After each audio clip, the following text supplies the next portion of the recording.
네, 여러분 반갑습니다. 반갑습니다. 네, 화엄경 자원 시간에 이어서 51페이지 이제 중간에 문수보살은 여섯 번째로 진수보살에게 물었다. 불자여, 부처님의 가르침은 하나이면서도 가르침을 들은 중생은 어찌하여 똑같이 본뇌를 끊을 수가 없습니까? 우리는 이런 그 의문이 있죠. 부처님이 법을 84,000가지 법을 설했는데 중생이 누구는 알아듣고 누구는 못 알아듣는 거예요. 그래서 그 가르침 속에서 어찌하여 똑같이 번뇌를 끊을 수가 없느냐. 이건 누구에게나 이제 의문이 생기는 거죠. 그때 진수보살은 다음과 같이 대답하였다. 불자여, 잘 들으시오. 나는 진실한 가르침을 설하고자 합니다. 중생에게는 신속하게 해탈하는 자가 있는가 하면 그렇지 못한 자도 있습니다.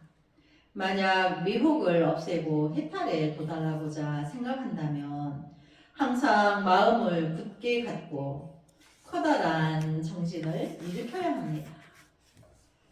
그렇죠. 우리가 이제 나의 여기서 말하는 진수보살님이 그러죠.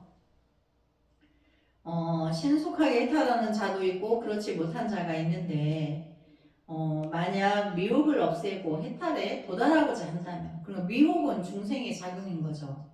그래서 우리 안이비설신의 육군육식, 온, 70, 80까지를 우리가 통팔식이라 하는데 그 통팔식을 없애고 해탈에 도달하고자 생각한다면 항상 마음을 굳게 갖고 커다란 정진을 일으켜야 합니다. 그러니까 내가 통팔식을 끊어야 되겠다. 대단한 그 의지가 필요한 거를 말하는 거죠. 그렇게 정진을 그렇게 일으켜야 된다. 이제 그 말이 뭐죠? 예를 들면 젖은 나무에는 불이 잘 피지 못하는 것과 같이 불법 안에서 게으른 자 또한 그와 같습니다. 그렇죠? 그러니까 너무나 적절한 표현이죠. 우리가 젖은 나무로 불을 뗄 수가 없죠. 그거는 말려서, 햇빛에 말려서, 바람에 말려서 이제 불을 지펴야 되는 것처럼 우리가 이제 그 절에 처음에 절에 가서 우리 이제 사람들이 절에서 템플 7일간 템플 스테이 합니다. 이러면 아이나 어른이나 똑같이 생각하는 게 있어요. 두려워하는 게 있는데 그게 뭐냐면 새벽에 일어나야 된다는 거. 그리고 절에 가면 밥을 남기면 안 된다. 규칙적인 생활을 해야 된다. 거기에 대한 막강한 두려움이 있어요. 근데 이제 그 막강한 두려움이라는 거는 알고 보면 여기서 말하는 게으른 거예요. 그러니까 시간 되면 일어나고 또 시간 되면 밥 먹고 또 시간이 되면 앉아서 참선하고 또 시간이 되면 대중들과 함께 낙엽도 쓸고 먼지도 쓸고 법당 청소도 하고 이런 걸 이제 여럿이 함께 하는 걸 울력이라는데, 이제 그렇게 안 해보고 살아는 우리의 자녀들은 얼마나 두려울까요? 그거를 여기서 말하는 게으르다는 것 같아요. 그래서 우리가 또 불법에서 부처님이 끝까지 한 말씀으로 끝까지 하시는 말씀이 있는데 방일하지 말라. 방일. 그러니까 우리가 이제 자유의 반대말은 방종이죠. 자유랍시고 거꾸로 악행을 하면서 방종을 하면서 악행을 하면서 자유라고 하는 거죠.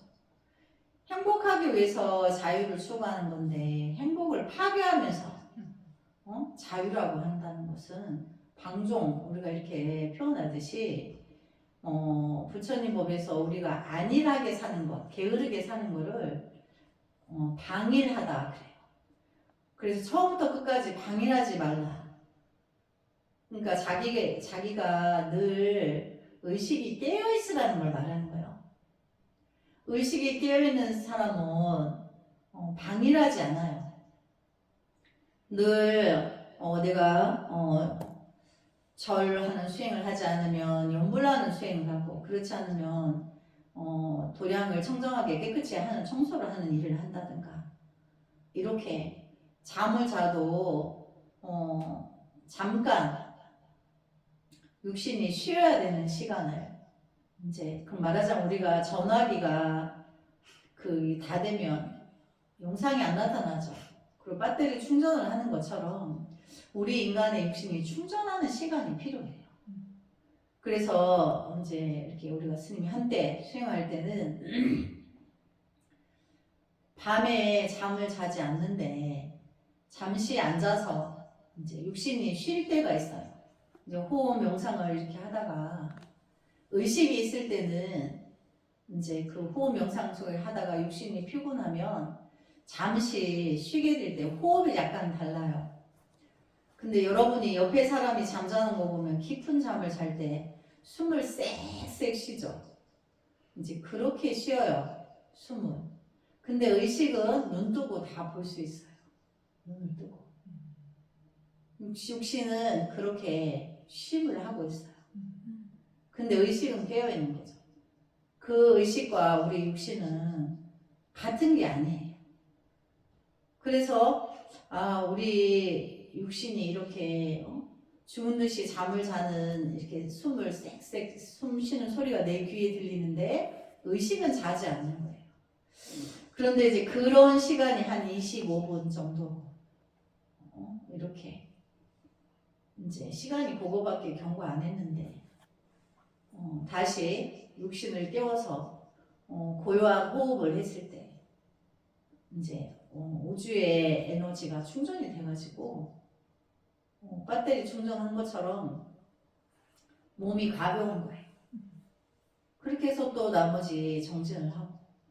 그러니까 우리가 이제 그렇게 잠을 많이 잘 필요가 없는 거죠. 사실은 알고 보면. 근데 수행 정진을 해보면 우리가 그렇게 막 이제 병원 가면 7시간 자야 됩니다. 통계학적으로 뭐 그렇습니다. 박사들이 뭐 그렇게 논문이 있었다는데 그렇게 자지 않아도 되는 거죠. 그래서 이제 이 선방에 이제 수자 스님들이 가부좌하고 앉아서 등을 바닥에 누워서 자냐면 그렇지 않아요. 앉아서 잠시 잠깐 육신이 이제 그렇게 이제 쉬는 시간을 두었다가, 그렇다고 해서 정신이 깜빡 죽어서 자는 게 아니에요. 앉아요. 맑아져 있어요. 항상 눈을 떠 있으나 잠을 잘 때나 의식은 성성이 맑게 있다는 얘기죠. 그래서 여기 보면 방일하지 말라, 게으르지 말라. 게을러서는 안 된다. 그래서 수행 생활은 게으를 수가 없거든요. 그래서 일반인이 이제 살고 일반인들처럼 속가 생활에서 수행 생활로 들어오게 되면 이제 내가 속가에 살았을 때는 내가 게으른 줄 몰라요. 왜? 열심히 일하고 열심히 자고 열심히 이제 뛰어다녔으니까. 근데 그 톡발식이 뛰어다닌 거죠. 의식이 깨어있어서 한 게 아니고, 나의 불성이 자아가 발현이 돼서 깨어있는 게 아니고 통팔식의 순서대로 수순에 따라서 그냥 바삐 살았는 거죠. 근데 그게 이제 실속이 없어, 이제 알고 보면. 그런데 이제 불성은 자기의 이제 그 반이라는 부분을, 게으른 그 반일하지 말라 이 부분은 게으르지 말라 이거예요. 또 다른 말은 의식이 잠시도 불성에서 벗어나지 말고 중생계에 떨어지지 마라, 그 뜻인 거예요. 게으르지 말라, 방일하지 말라는, 통팔식으로 사는 거는 다 방일과 게으름이기 때문에. 그런데 내가 이제 호흡을 통해서 내가 의식의 성성이 깨어 있으면 이제 그 게으르거나 방일하지 않다는 거죠. 그래서 이제 한편 불을 피울 때에도 자주자주 쉬게 되면 불길은 약해지고 이윽고 꺼져버립니다. 그러니까 우리가 이제 그 참선을 할 때 화두를 들고 하죠. 화두를 놓치면 통팔식의 세계로 가는 거예요. 그러면 통팔식의 세계로 참선한다고 앉아있으면서 서울도 갔다, 부산도 갔다, 천상도 갔다, 지옥도 갔다, 뭐 저기 유럽도 갔다가, 북극도 갔다, 남극도 갔다 앉아서 통팔식에 떨어지면 10시간 앉아있었는데 그렇게 된 거예요. 근데 이제 내가 화두를 놓치지 않으면 화두 속에서 늘 의식이 성성이 깨어있다는 거죠. 그래서 여기서처럼 불을 피울 때도 자주자주 쉬게 되면 불길은 약해지고 이윽고 꺼져버립니다. 게으른 자도 이와 같습니다. 결국 게으른 자가 불법을 구한다고 하는 것은 눈을 감고 빛을 보고자 하는 것과 같습니다. 그러니까 이제 첫째는 우리가 수행에서 나의 불성을 보려 하면 내가 처음에는 우리가 이제 일반 불자님들이 진언을 하나 지니게 되죠. 신묘장구 진언을 한다든지 온만이반매음을 한다든지 우리 대사 신도들이 뭐 용의 눈물을 한다든지 다 진언은 그렇게 늘 내가 소리를 내서 못하면 연물을 틀어놓기라도 하고 안 놓치기 위해서. 근데 우리가 이제 거기 육신통 중에 이신통이 가장 먼저 트인다 해서 귀로 듣는 것이 굉장히 중요한 거예요. 내가 연불하는 소리를 내 귀로 듣는 것도 중요하지만 상황이 그렇게 안 될 때는 연불을 틀어놓는 것도 중요하고. 그래서 처음에 여러분이 잠을 잘 때 틀어놓고 자는 습관을 들이면 좋습니다. 그래서 처음에는 그게 자다 보면 막 없던 소리를 듣다 보니까 소음이 돼서 잠이 안 와요. 여러 번 깨고 고통스러워요. 근데 그 고통스러운 시간이 한 단계가 지나가면 그게 거슬리지 않아요. 그래서 그 소리가 안 들리면 이제 찾게 돼요. 그 소리를. 귀에 듣는 습관을 들이는 게 굉장히 중요해요. 그래서 귀로 연불을 계속 들으면 나의 영혼이 정화가 되는 거죠. 잠자면서. 낮에 일하느라고 내가 연불을 못 듣는다면 잠을 자는 무의식계에서도 연불을 들어서 내가 업을 소멸해야 되니까 이제 그거를 시도해보는 게 굉장히 중요해요. 잠자는 시간에도 내가 습관을 들여서 어떤 연불이라도 이제 귀로 듣는다. 그래서 관세음보살, 지장보살, 남무아미타불, 약사열애물, 미륵정물 어느 명호라도 좋은 거예요. 그것은 차별이 없어요. 어떤 명호를 듣든지. 그래서 습관을 들여보면 굉장히 그 사람이 짧은 시간에 이제 안정적으로 간다는 거죠. 그래서 게으른 자가 불법을 구한다고 하는 것을 눈을 감고 빛을 보고자 하는 것과 같습니다. 그러니까 우리는 이제 선천적으로 게으르죠.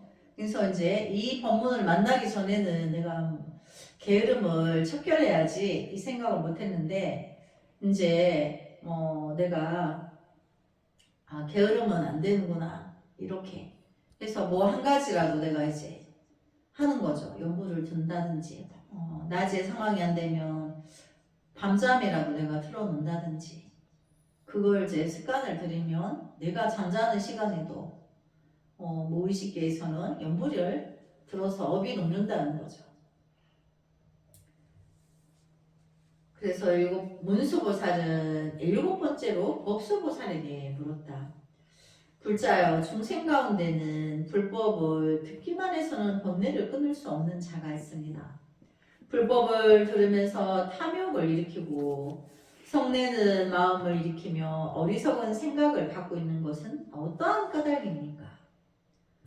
그런 사람이 많죠. 주된 이제 병이죠. 중병이죠. 뭐 너나 없이 가지고 있는 거죠. 그때 법수보살은 다음과 같이 대답하였다. 불자여 다만 듣기만 하여서는 불법을 체득할 수가 없습니다. 이것이 구도의 진실한 모습인 것입니다. 그렇죠. 들었다고 해서 바로 행동이 되지 않는 거죠. 말하자면 시간이 필요한 거죠. 우리가 음식을 먹으면 소화시키는 시간이 필요해서 내 몸이 보존할 수 있는 것처럼 우리의 미혹한 중생의 병을 낫는데도 이제 우리가 어떤 병이 걸려서 약을 먹으면 한 번 먹었다고 낫는 게 아니죠. 치유가 되는 데는 그 원인적인 병체를 뿌리 뽑기 위한 약을 먹는 기간이 필요하고 또 수행도 마찬가지라는 거죠. 그래서 그것이 구도의 진실한 모습인 것입니다. 그러니까 모든 중생은 중생이라는 중병을 앓고 있는데 한 번 법문을 들었다고 해서 깨닫지 못하는 것은 구도의 진실이다. 누군가를 그 영혼을 구할 때 그것이 현실적인 거고 진실이라는 얘기죠. 그래서 예를 들면 아무리 맛있는 음식이 많이 있다 해도 입으로 먹지 않으면 굶어 죽는 것과 같이 다만 듣기만 하는 자도 또한 그와 같습니다. 그래서 이제 보면 어디 큰 스님 법문을 들으러 갔다 왔다고 자랑은 하는데 그래 그 어떤 법문이 마음에 들어왔는 법문 한 가지 이제 스님한테 보시해 주세요 하면 말을 못해. 이해가 안 돼서 듣긴 들었는데 자기만 듣고 전달이 안 돼. 이해가 안 돼서 우리가 경전을 읽어도 처음에 그래요. 처음부터 다 안 게 아니에요. 그래서 이제 음식이 있다 해도 자기가 맛있는 밥상을 차려도 자기가 안 먹으면 굶어 죽는 것과 같은 것처럼.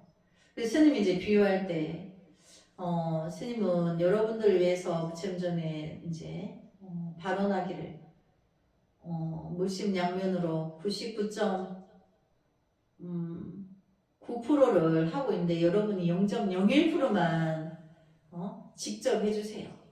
그러면 하나가 되어서 모든 업이 깨어진다 이렇게 말을 해도 내가 이렇게 많이 했는데도 그래요? 이렇게 그러니까 모르니까 그러니까 진실의 공양을 모르다 보니까 처음부터 공덕을 가르칠 수가 없는 것처럼 과정이 필요한 것처럼 이제 그런 거죠.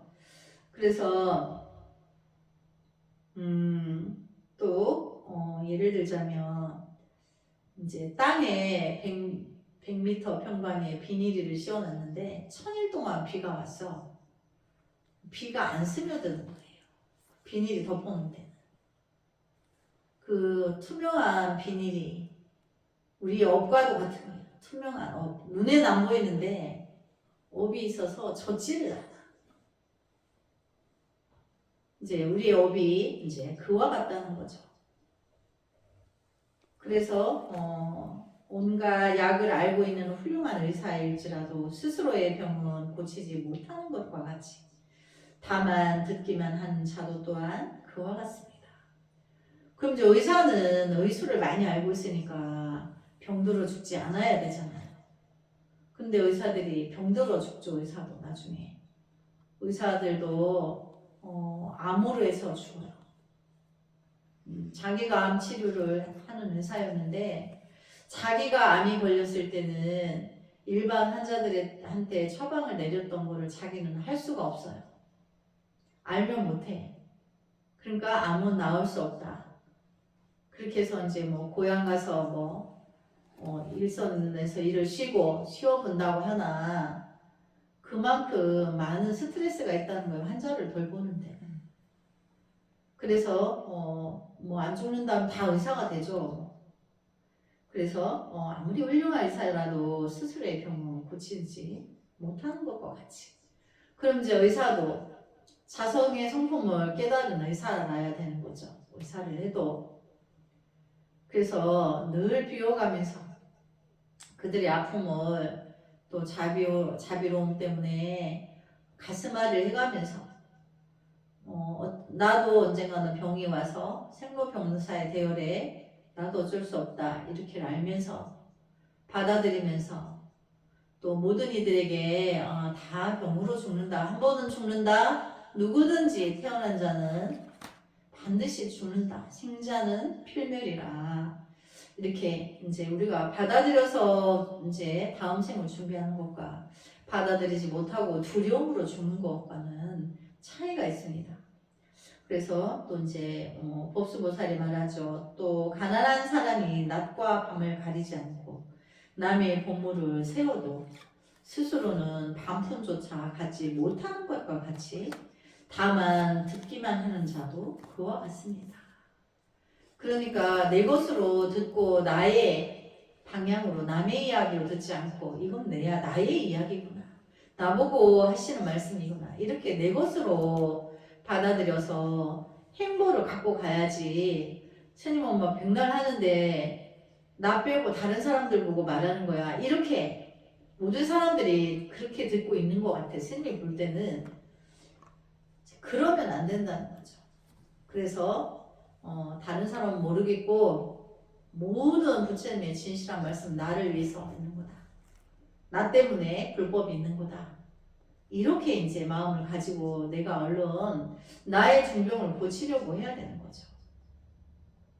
그래서 우리가 부처님의 진실을 모르면 내가 뭐 남의 돈을 남의 천조의 재산을 백날 세하려 본들 내게 아닌데 무슨 소용이 있느냐 말이죠.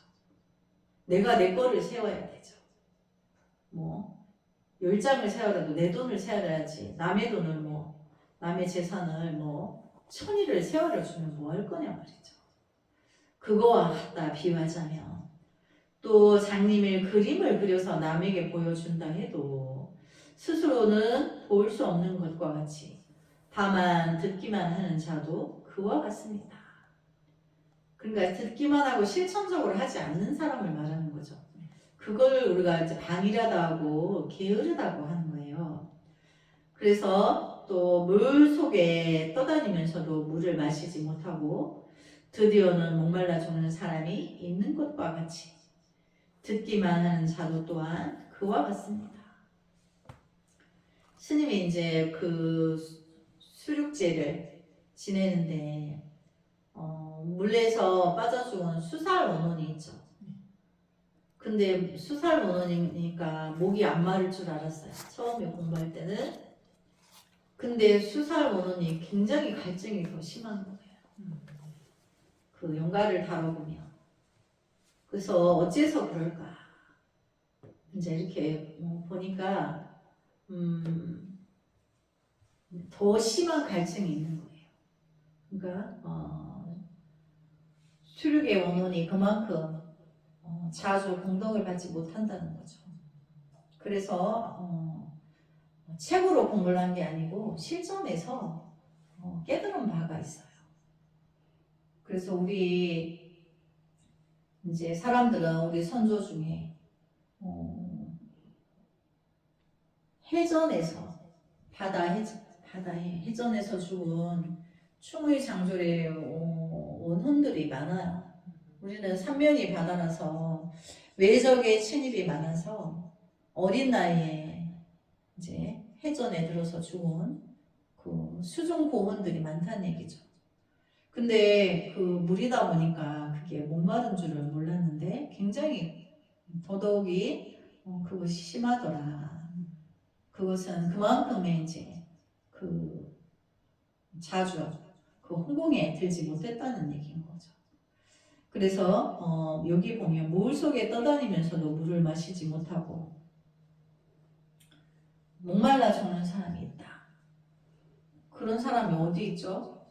바다에 그 표류하는 사람들이 그 작은 널빤지 위에서 태양이 땡땡 하늘에서 태양이 쬐고 있는데 얼마나 뜨겁겠어요. 갈증이 나는데 바닷물을 마시면 바닷물이 짜니까 더더욱 갈증이 심한 갈증이 생겨서 나중에 바닷물을 퍼마시다 심장이 막 멈춰서 죽는다는 거예요. 절대로 그 바닷물을 마시면 안 되는 거죠. 그래서 이제 그런 무리가 있다. 그들도 또한 그와 같다. 그러니까 우리가 불법 안에 있으면서 자기 불법을 못 만난 것도 그와 같은 거죠. 우리가 불법의 진리를 감노수에 비유하거든요. 감노와 같다. 우리의 업을 녹이니까. 우리가 불법은 진실의 결정체인데 그 진실만이 우리의 그 업을 소멸하고 이제 우리의 갈증을 해결할 수가 있는 거예요. 우리의 갈증은 뭐죠? 물질계에 살았으니까 무력이 있죠. 그 다음에 사랑을 이루지 못한 애욕이 있어요. 무력 다음에 애욕.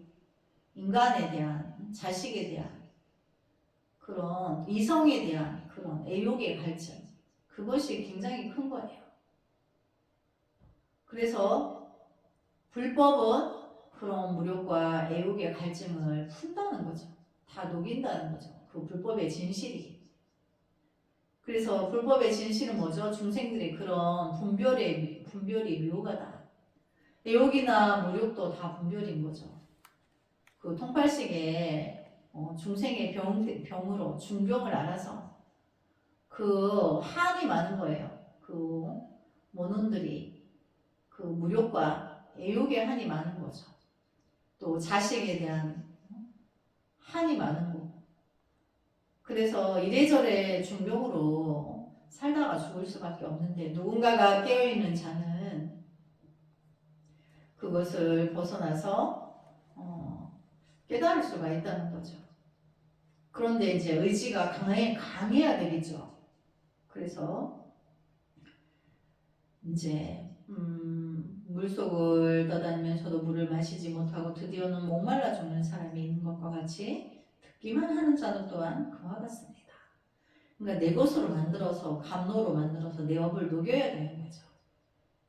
문수보살은 8번째로 지수보살에게 물었다. 불자여, 불법 중에서는 지혜를 제일로 삼는데 부처님께서는 어떠한 까닭으로 4가지 한량없는 마음을 찬탄하는 것입니까? 그렇죠. 부처님이 지혜를 제일로 삼는데 어떻게 4가지 한량없는 마음, 여기 보면 사무량심 있죠. 4가지 무량한 마음, 그게 뭐냐면 자, 비, 희, 사. 자비로움, 대자대비, 미혹을 향한 끝없는 대자대비에 그들을 구하겠다는 서원. 이제 희는 그것을 위해서 희생하는 거예요. 자신을. 희가 뭐예요? 우주상보시죠. 이제 자비희사. 그래서 그들을 이제 일로왕보살이 돼야 된다. 극락으로 인도하는 일로왕보살을 또 다른 말로 하면 이제 스승이 된다. 이제 그래서 사무량심이라 자비희사. 그래서 이러한 법은 최고의 깨달음을 얻을 수 있는 것이니까 이제 자비희사가 이제 지혜를 제일로 삼는데 자비희사가 최고의 깨달음을 얻을 수 있는 것이냐, 이렇게 이제 문수보살님이 지수보살님에게 물어주는 거죠. 그때 지수보살은 다음과 같이 대답하였다. 불자여, 잘 들으시오. 과거, 현재, 미래의 부처님은 다만 한 법으로는 위없는 최고의 깨달음을 완성할 수가 없습니다. 하나의 법으로는 최고의 법을 올라갈 수가 없다. 다시 말하면 열애는 중생의 성질을 잘 알아서 그때마다 적절한 법을 설하고 있습니다. 탐욕하는 중생에게는 보시를 가르치고 바른 생활을 하지 않는 중생에게는 지계를 가르치며 성 잘내는 중생에게는 인욕을 가르치고 게으른 중생에게는 정진을 가르치며 마음이 혼란하기 쉬운 중생에게는 선정을 가르치고 어리석은 중생에게는 지혜를 가르치며 사랑이 없는 중생에게는 자애를 가르치고 사람을 상해하는 중생에게는 자비를 가르치며 마음이 괴로운 중생에게는 기쁨을 가르치고 애욕이 강한 중생에게는 버리는 마음을 가르칩니다. 이와 같이 실천을 계속해 간다면 이웃법 모든 진리를 깨닫게 될 것입니다. 그러니까 여기 보면 이거를 우리가 이제 육바람이라고 하죠. 바람을 닦는 법, 나의 마음을 닦는 법. 자비사도 있는데, 근데 자비사가 육바람일 안에 다 있는 거예요. 그리고 무주상 모시 안에 당연히 자비사가 있죠. 그래서 이제 부처님이 탐욕이 많은 사람에게는 뭐를 가르친다 그랬죠? 보시. 왜냐면 탐욕이 많은 사람은 자기 것을 남에게 주는 걸 아까워해요. 주고 나서도 너무 아까워해요. 근데 그 아까워하는 그 감도가 자기의 뼈와 살을 깎은 것처럼 아파해요. 근데 그 사람은 실질로 아픈 거예요. 이렇게 끙끙 앓아요. 아파서. 그 돈 쓴 것이 아까워가지고 아파서 끙끙 앓아요. 근데 그게 죄업 때문에 그렇다는 거죠. 그래서 그 탐욕의 죄업은 예를 들어서 이제 내가 나쁜 방법으로 남의 물질을 갈취했잖아요. 금생에. 그럼 다음 생에 와서도 또 그렇게 해줘. 근데 자기는 쓰지를 못한대요. 아까워서. 근데 재물을 계속 축적하는 거죠. 그럼 절대로 풀지 않아요. 절대로. 근데 자기가 이제 암이 와서 병원 가서 암 수술을 해야 되는데 자극비 보고 암이라 했다고 화를 내요, 의사에게. 그 돈을 병원비로 쓸 수가 없어서 그러면 고통스럽습니다. 어르신 고통스러우니까 입원하십시오 하니까 이제 난 암 아니라고. 그럼 만일에 이제 입원 안 하면 고통스럽습니다. 이제 암 치료 수순을 밟아야지 됩니다. 그거는 이제 어차피 암은 죽는데 고통 때문에 무서운 고통이 있기 때문에. 근데 이제 그분이 집에 가셔서 2달 동안 굉장히 고통스러워 했다고 그래요. 그러면서 이제 마지막에 내가 이제 죽을 시간이 다가오니까 내가 의사 말을 들을 걸 그랬다. 이제 뭐 그 돈이 뭐라고 죽음의 임에서 그 후회가 오는 거죠. 근데 그 후회가 따를 때는 이미 늦다는 거예요. 그래서 탐욕은 우리 주변에 탐욕적인 사람이 있는데 그 사람이 10원 한 장을 쓰기가 어쩔 수 없이 쓰고 아까워하고 베풀지를 못해요. 물질을. 돈뿐만이 아니에요. 먹는 거 남 주면 난리 나요. 뭐 입는 거 그런 거 남을 적은 돈이라도 주면은 큰일 나는 거죠. 근데 그 사람의 전생은 과거 전생의 나쁜 방법으로 자기가 돈을 갈취해서 남의 돈을 갈취해서 벌을 받고 있는 거예요.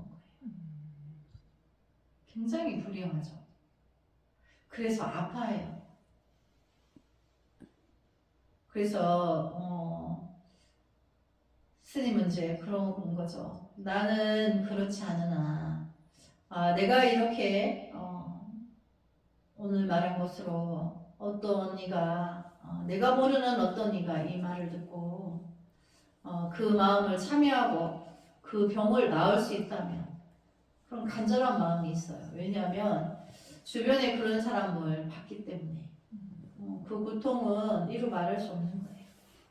누군가는 돈이 있으면 많이 베풀겠노라고 없어서 못 베풀어서 근데 있고도 베풀지 못하면서 쓰고 나면 아픈 거예요. 자기가 그렇게 가난한 사람 돈이 있는 사람인데도 그래요. 그렇게 모으기까지 안 쓰고 안 먹고 안 입고 안 먹고 모았겠죠.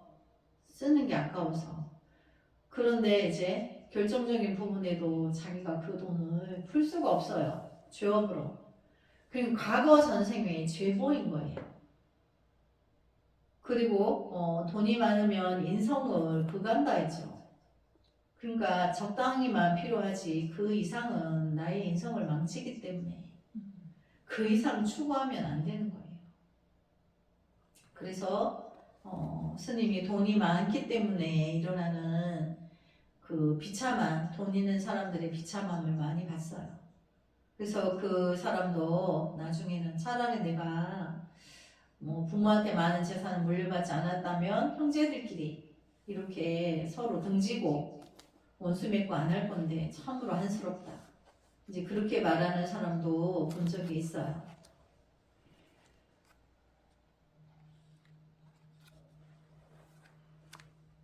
그래서 이제 여기 보면 이제 탐욕, 우리 탐욕을 굉장히 두려워해야 되는 거예요. 탐욕은 말할 수 없는 그 고통이 따라요.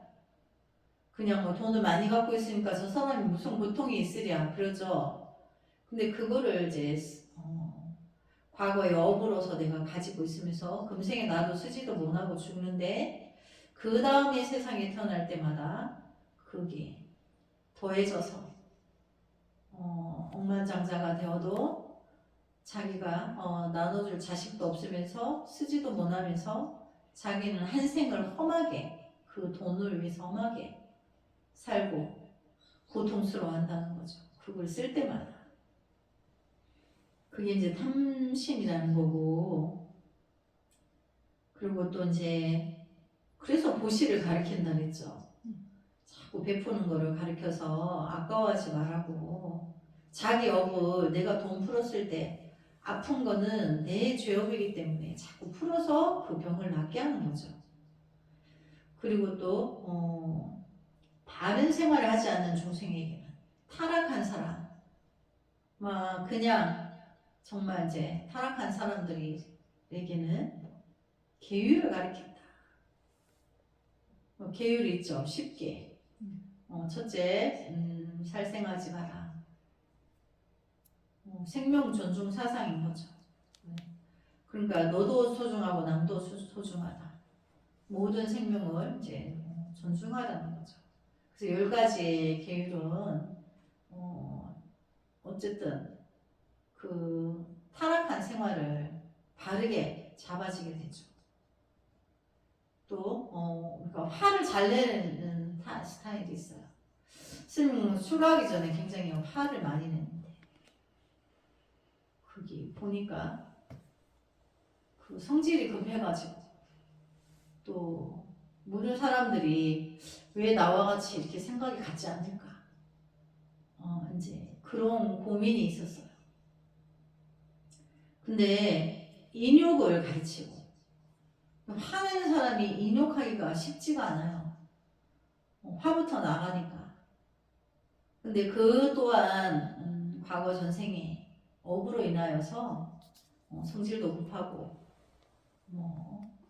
또 뭐든지 또 남과 다른 부분이 있다 보니까 또 화를 내게 되는데 그것도 또한 그 인욕이라는 정진을 통해서 인내하고 참고 기다리고, 그러니까 인욕이라는 다른 말은 기다림이에요.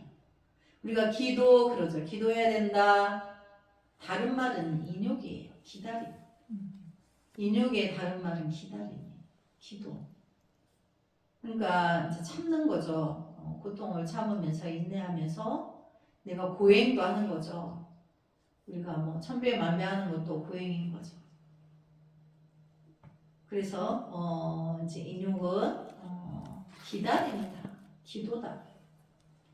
또 게으른 중생에게는 정진, 정진하는 거, 수행을 말하는 거죠. 정진은 게으른 사람에게는 수행을 가르쳐야 된다. 또 마음이 이제 혼란하기 쉬운 중생에게 선정을 가르치고 산만하다 그러죠. 통팔식이 우리 일본에 100개 일어난다면 그 사람은 1000만 개가 일어나는 거예요. 이제 그러면 우리가 정신 질환을 앓게 되죠. 그 사람에게는 선정, 통팔식을 끊고 삼매에 들어가는 선정을 가르친다는 거죠.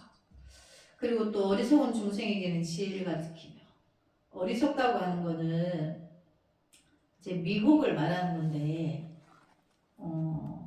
우리가 이제 수행을 하지 않고 일반적으로 수행이 없는 사람은 자기 생각으로 미혹을 어리석다라고 하는 거예요. 자기 생각으로 맞다고 어기고 그걸 막 강제하고 이런 거, 그거는 지혜롭지 못해서 결과가 이제 안 좋은 결과를 맞이하는데 지혜롭지 못해서 이제 그 결과를 어리석게 갖고 간다. 근데 우리가 이제 탐진치가 있는데 탐하는 마음에서 성내는 마음이 생긴다는 거예요. 나의 자녀가 공부를 잘해야 되는데 남의 자식은 잘하는데 내 자식이 막 내가 환경을 다 만들어줬는데도 안 해. 뭐 돈도 많이 쓰고 교육비가 많이 들었는데 공부 안 몰라. 그러니까 좀 화를 낸다는 거죠. 그래서 뭐 최고의 뭐 이제 과외도 하고 했는데 뭐 성적이 안 오르니까 내가 3년 동안 너한테 썼는 돈이 얼만데 뭐 대학도 안 됐고 이렇게 그러면 그 아들이 수치스러워서 자살한다는 거예요. 그 시험 치고 나면 자살하는 집집마다 자녀들 많아요. 얼마나 수치스러우면 자기 집 아파트 10몇 층 옥상에서 떨어져 죽겠어요. 자식한테 수치스러움을 주면 안 되는 거예요. 그리고 당연하지 자식인데 뭐를 쓴들. 그럼 자기의 수고와 노고와 돈 드는 거에 돈이 아까워가지고 이렇게 하면 아들이 그러면 뭐 죽어야지. 안 살겠다. 그러니까 이제 그 생각을 부모가 주는 거예요. 그래서 자식은 원수가 앞으로 왔다 그랬죠. 그래서 죽으면 원수가 따따블로 일어나는 거예요. 원수가 앞으로 왔으니까 어떻게 해야 돼요? 원수를 풀어야 되니까 부처님처럼 받들어야 돼요. 그 자식 앞에 내가 머리를 박아야 되지. 자꾸 따지고 들고 너가 틀렸고 내가 맞고 나는 너의 엄마니까 네가 틀려도 나한테 굽혀야 돼. 막 이렇게 한다면 그 자식은 망해. 그렇다는 거죠. 그래서 이제 어리석은 결과가 온다. 우치하다. 어리석음이 결과가 온다는 거예요. 근데 그게 어디서 오느냐? 탐진치는 집착에서 온다는 거예요. 그러니까 우리가 집착을 탐진치라고 하는데 그걸 삼독심이라고 해요. 세 가지의 독이야. 탐진치. 근데 그게 어디서 와요? 내 자식이라는 집착에서. 그것도 이제 뭐 이렇게 요즘은 또 뭐 세상이 너무 타락해가지고 드라마나 이런 게 뭐 이제 영화나 이런 게 뭐 불륜 영화가 많고 드라마가 많고 막 그게 뭐 막장이 될수록 뭐 인기가 못돼. 무슨 그런 나라가 있는지 몰라. 그게 온 세계의 현실인 거예요. 글로벌한 세상이다 보니까. 이 정숙한 그 한국의 나라에서도 뭐 그런 드라마를 생성해서 온 세계 사람들이 막 열광한데 누가 주도하고 있는 거예요? 한국 사람들이 나쁜 병을 막 퍼뜨리고 있는 거예요. 그 나쁜 거죠. 드라마라고 하나. 그래서 이제 그게 집착해서 아니 그래 뭐 나의 배필이 살다가 보면 뭐 나만 꽂히겠어요. 꽃이 얼마나 많은데 스님 부처님의 꽃공연을 가면 맨날 꽃 사는 모양이 달라. 똑같지가 않아. 그런데 다른 꽃을 살 수도 있지. 꼭 장미꽃만 사야 돼요? 아니죠. 해바라기도 사야 되고 야생꽃도 공양해야 되고 두루두루 해야 되지. 근데 뭐 이제 남자에게 여자는 꽃과 같대. 그래 다른 꽃에 잠깐 벌이 날아가서 앉았어. 그래가지고 이 나쁜 벌 이래가지고 죽이기도 하고 자기가 못 죽이면 사람을 사서 죽이기도 하고 못 죽이니까 어떻게 하죠? 이혼을 해요. 그러니까 안 봐야 되니까. 근데 이제 그게 집착에서 온다는 거죠. 근데 자녀를 낳았으니까 이 아이의 아버지는 아이들에게 하나의 아버지니까 그래 이제 꽃이 얼마나 많은데 기회를 줘야지 이 사람에게도 여러 꽃에 앉을 수 있도록 여러 꿀맛을 볼 수 있도록 자유인데 내 뱃속으로 낳은 남편이 아니에요. 그런데 또 뭐 집착가지고 그렇게 하면 안 되는 줄 알고 근데 그러면 안 된다는 거예요. 그냥 내버려 두는 거예요. 그래서 자녀에게 아빠 역할을 훌륭히 할 수 있도록 이제 책임을 주는 거죠. 자녀에 대한 책임.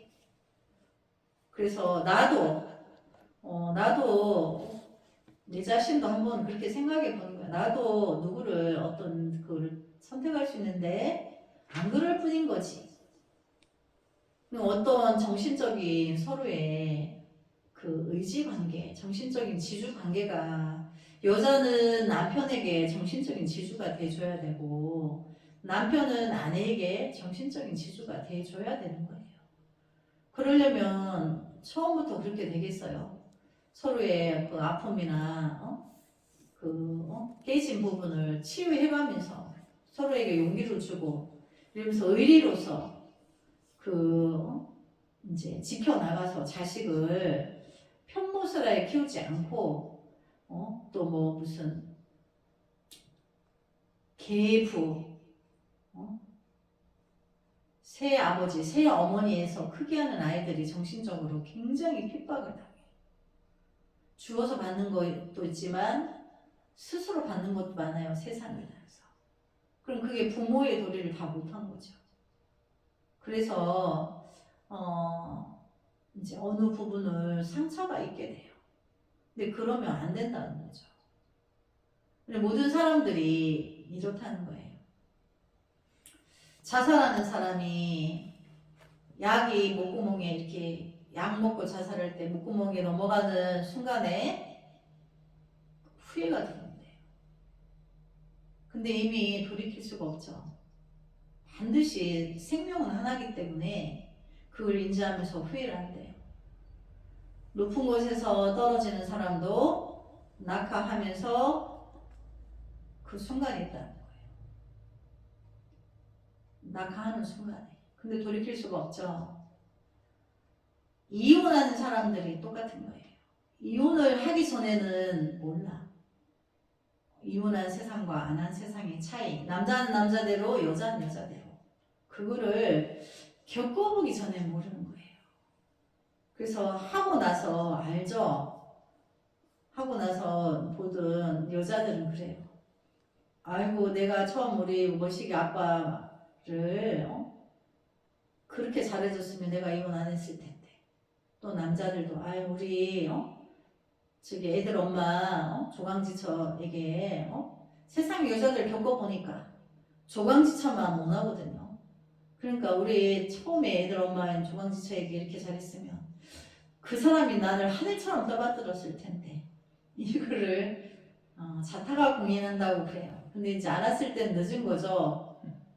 그래서 진리를 우리가 알기까지 처음부터 아는 게 아니고 부딪혀서 깨져가지고 사무쳐서 알게 된다는 거예요.